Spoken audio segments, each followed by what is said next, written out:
عمر بن الخطاب رضي الله عنه بندي كشف الأسرار لماذا كاميرا تكري دوستانو د لایف د سره نشر کې هلي ماشاءالله د پر ول زر ولار دي دردا وسه کړی کوشش ته سره وکړي د شل زر طرف سره پر کې هلي د بل مرغانو ماشاءالله د شم د سره ټکوي ماشاءالله د ول زر 500 ولا مرسول دي باید شل زر ته پر مهرباني دا كشف الأسرار ده دي خميني واي بمخكيني صفحة كوايسي أن عمر بن الخطاب الذي يهجر وهو كاف إلى يوم القيامة للمسلم الغيور واي عمر بن الخطاب رضي الله عنه والنبي عليه الصلاة والسلام تويلو النبي عليه السلام سشيكوي دي ده عقل كارفريكا يعني يهجر النبي عليه الصلاة والسلام عقل أو دماغ كارفريكا ده اختيار وتليده دا خمینی د دوی سي دغه لوی مولایان امامان او مراجع سیدان دومره خائنین وي دا خنزیرانو چې دومره لدی عام سره خیانت کړي بیا دا نور څنګه خیانت نه کوي تاسو وګورئ په دې ځای کې راځي وايي الظاهر بعد سماع ذلك الكلام من ابن الخطاب ومعلومه خبر دادا سي وديك خبرنا وروس عمر بن الخطاب دا خبر وكلس ان هذا الهذيان الذي ظهر من بقايا الكفر والزندقة وإداد عمر رضي الله عنه أغب لكفرياتنا يو كفر أو زنديقيات ده يعني خميني بصراحة صراحة عمر ابن الخطاب رضي الله عنه تكافر واي أو تزنديق واي يخدي خاطره كريا وشوف عمر ابن الخطاب رضي الله عنه تزنديق أو كافر واي تبع ورور تواي ده خميني بقبل الكتاب تاسي وقوري يقبل الزنديق داي وي عمر رضي الله عنه عمر رضي الله عنه والنبي عليه السلام تدا خبر کړی او نبی عليه السلام يهجر تاسو راسي مسلمانانو ما دې ټولو مړو ژوندو ته چیلنج ور کړی دا سری اهل سنت په جماعت په کتابونو کې دا راوخی اساس عمر رضي الله عنه دی ویلي نبی عليه السلام څه کړی دا نبی عليه السلام څه کړی انا خاصه چې اصحاب کار بریخم دا خبره دي عمر رضي الله عنه کړی تاسو وګورئ د بخاري شریف روایت ده عن عبد الله عن ابن عباس قال لما اشتد بالنبي صلى الله عليه وسلم وجعه قال ائتوني بكتاب اكتب لكم كتابا لا تضلوا بعده قال عمر ان النبي صلى الله عليه وسلم غلبه الوجع ان النبي صلى الله عليه وسلم غلبه الوجع عمر رضي الله عنه وايسي په نبي عليه السلام باندې مرض دردونه سخت سوي دي هغه تبه ور باندې غالبه سوي ده غلبه الوجع وجع درد دواي تکلیف دواي لكن خميني بخبل كتاب كي دا خنزير سواي واي عمر ابن الخطاب دي هذيان خبر يكري دا او دا من بقايا الكفر والزندقة خميني زندقو خميني كافرو خميني خنزير وسي عمر ابن الخطاب رضي الله عنه تيويلي سيداد يدل كفر لزندقيتنا دا خبري يدل كفريات ولزندقتوبنا ويدا خبري نوري باتا ولي تاسو ګوري چې خمینی دومره لوی خائن د سینما په کتابونو باندې دروغ وای نو د عام خلق به بیا څنګه دروغ نه وای تاسو مسلمانانو یو مهمه خبرونه اوس بل پاتې سړي دی په کتابونو کې یو بل خیانت سي اهل بیت وته تاسو دا خبره واوریدله سيدي خلق عائشه رضی الله عنها ته د رسول الله صلی الله علیه وسلم بیبي توهین او سپکاوی د زنا نسبت کړی ده تر ټولو مهم تفسیر قمی ورپسې سيد نعمة الله جزائري دغه سيد ملعون دي خنزير سيدم ځانتوي دي خنزير په خپل تفسیر کې اهم دا روایت راوړل د عائشه رضی الله عنها زناکار والعياذ بالله مجلسي دي ټولو خنزيرانو زنادقه و دا روایتونه راوړي دا جالبه خبره نه ده چې دوی د رسول الله بیبي توهین سپکاوی کړي وسی درته خیمه دوی اهل زنا نسبت کړي او بیا په ډیره چالاکی سره یو روایت په یو کتاب کې راوړی دا بیا په بل کتاب کې اغه تحریف پکې کړی د ترسو خلقو ته د ښکارا نسی اغه غش او خیانت او دوکایم درته خیم بیا بل دغه لوی محدث مجلسي څورته وای دای د ادب په خاطر د روایت وای نیم کړی ده څه شي په خاطر د ادب په خاطر وای زم د روایت نیم کړی الله دا خبر یو لزت درته کوم د لایف لیک در سره پورته کړی لایف درنه خراب کړی دی باندې څوک نه ګوري ښه هله دا شذر پرکړی هلیز مریانو راوي چې ماشاءالله درې نیم سو کسان چې د 2.5 شیرینګ پرکړی هلیز مریانو زر کوي تا بیا ځکه کومونه پرې دی زر کوي چې ته اسلام نه منې دلته سمر غواړي خو زه ورکس زر کوي دوستان زر کوي ماشاءالله تعالی زر تمور صدا 2000 پرکړه شذر شیرینګ پرکړی هلیز مریانو راوي چې دقیقې ما دا سکرین وټه کوي د سره 2 منټه ورسوي زر کوي هلې زمریان ماشاءالله تعالی زره پوره کړه 2000 پوره کړی چې نور مؤمنان ځین مستفید سي راوي شي ماشاءالله 400 کسان سي ټول 3 کسان شرکت زیدل تا ګورم زر کوي یا قاشه پاکس باندې کوته کې کاږي ټول د 50 شپې ته په ور نشر کیږي زر کوي هلې زمریان ماشاءالله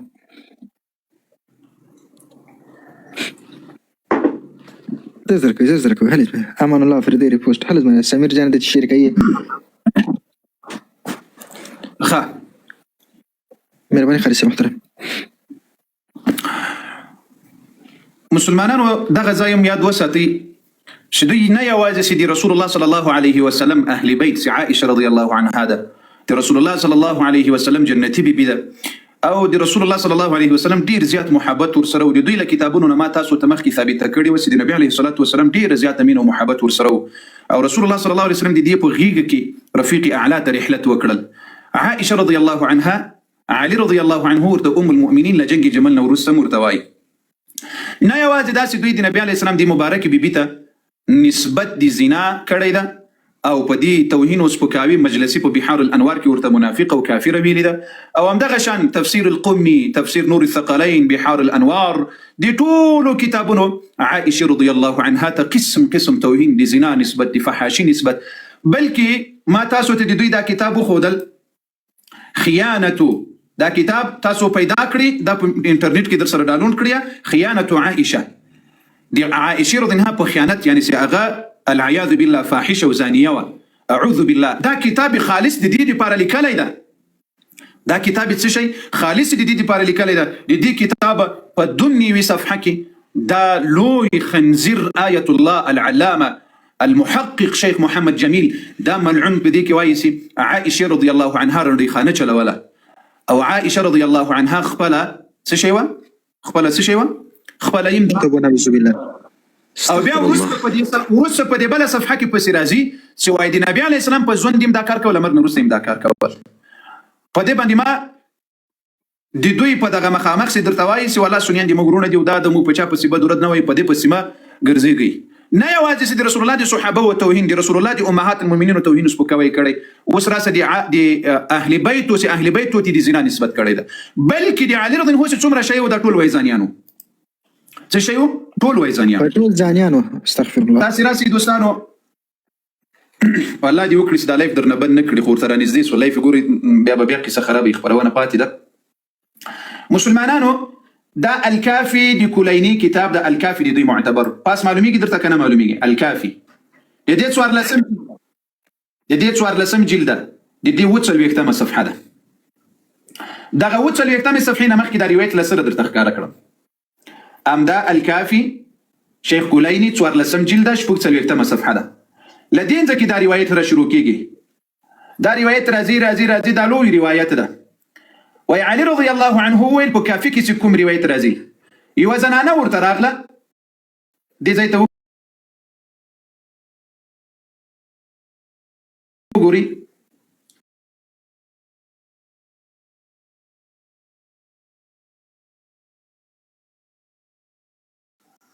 یوه زنانه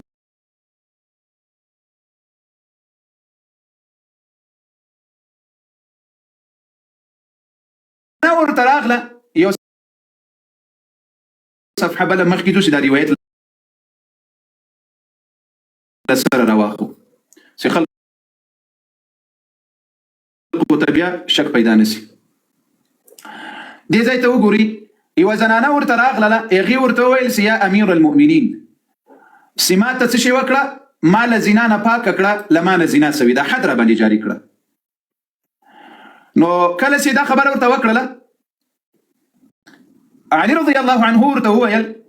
چې ته اوس لاړه چې کله دې دا اولاد کې ښودل نو بیا وروسته ما ته راسه راته راسه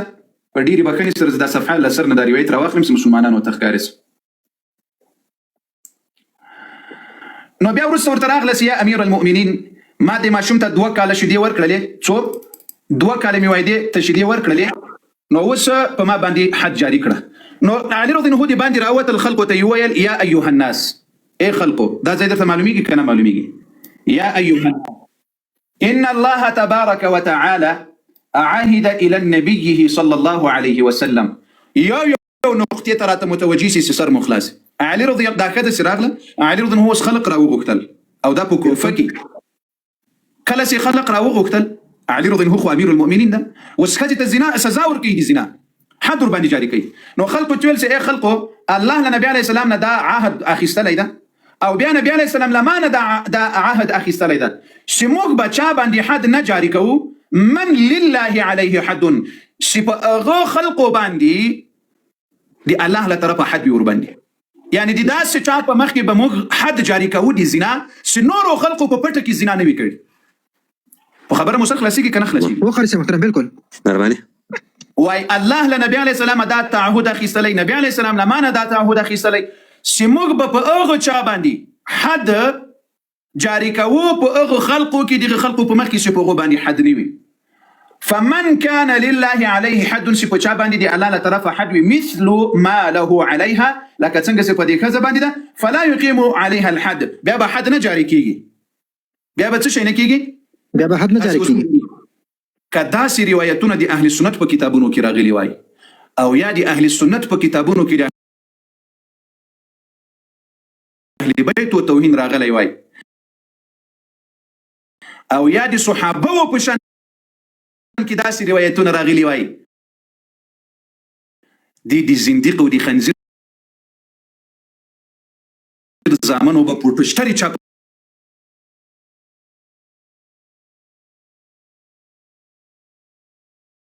ولې او راځوړندولې وای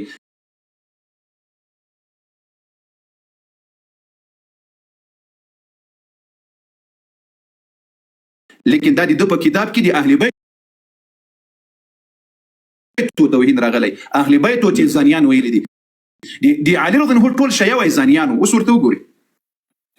کله چې علي رضی الله عنه دا خبره وکړه چې حد به نه جاری کیږي مګر په داسې وخت کې به جاری کیږي چې هغه ټول خلق پاک وي زناکار نه وي.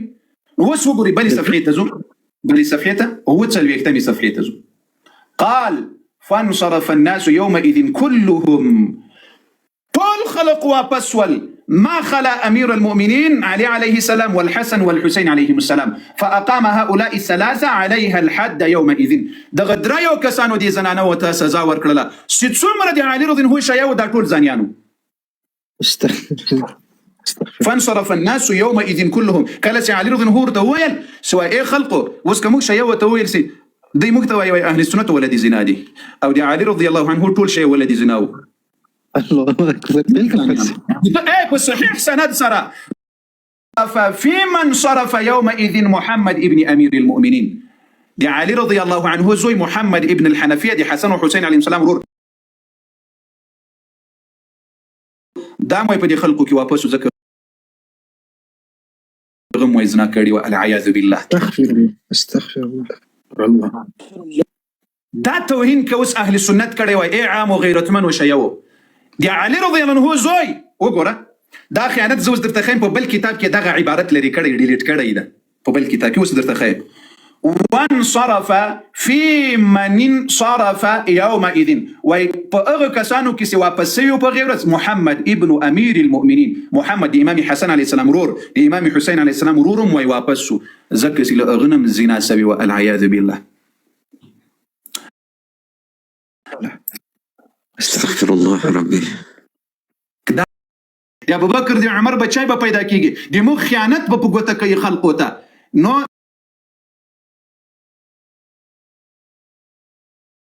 دا ځای ته وګوري وما منعهم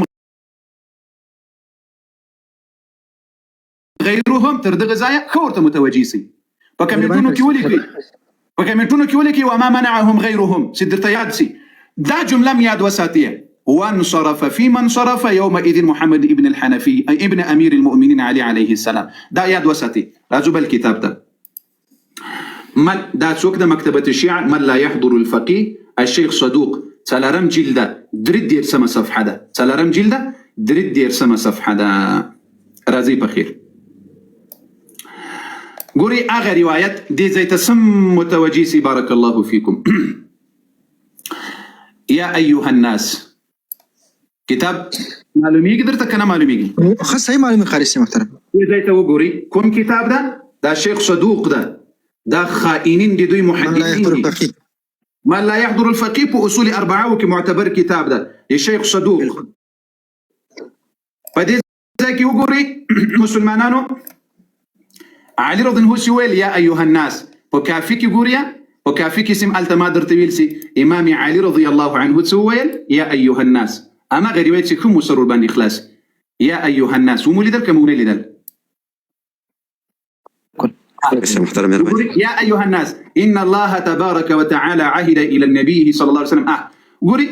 فلا يقيم الحد عليها فانصرف الناس يومئذ كلهم طول خلق وفسول ما خلا أمير المؤمنين والحسن والحسين فأقاموا عليها الحد وما معهم ما غيرهم من الناس أو لدينا نور خلق ورسرنو نور روايات سشيسو ختم يا كي. قولي الله آخر أكبر. يو دقيقة قولي صبر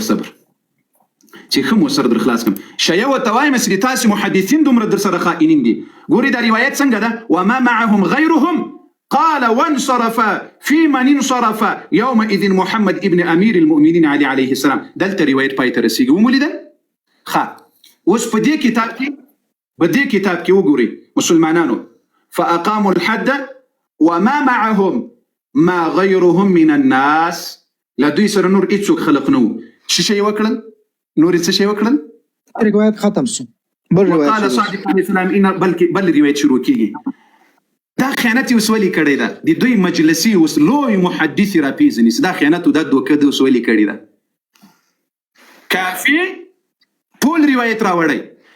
ما لا يحضر الفقيه دا د دوی دوه معتبر کتاب ده د شیخ صدوق دلته دا عبارت د لټ کړی دا لري کړی دا ولا لري کړی دا وسراسه د بل محدث نه درته ثابت کړم مهرباني ګوره دا روضة المتقين ده في شرح من لا يحضر الفقيه دغه کتاب شرح یې کړی ده دا وګوره یو دقیقه سکه مسرور باندې خلاص من لا يحضر الفقيه للشيخ صدوق وس مجلسي روضة المتقين في شرح من لا يحضر الفقيه ومولنا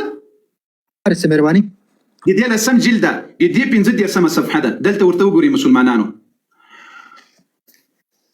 قال أو غيره وزاد في آخره قال وانصرف فيما انصرف يومئذ محمد ابن أمير المؤمنين عليه السلام ولم يذكره المصنف شيخ صدوق ملعون ويداد ذكر ندى كري دا جملة للأدب ذكر ندى كري وقر هل التوهين كي أخي أدب ندى دلتا يبقى التوهين دا پارا نيا دي دلتا خو روايات دا وسبا دوی پرتوک څنګه راغوندي دوی خو دلتا په اهل بیتو دي زنا تور لګولای دا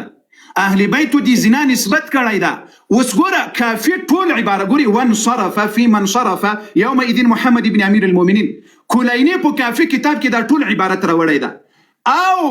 من لا يحضر الفقيه کې شیخ صدوق ولی وای دي ذکر نه دا کړی وای دي ادب دی پاره بالکل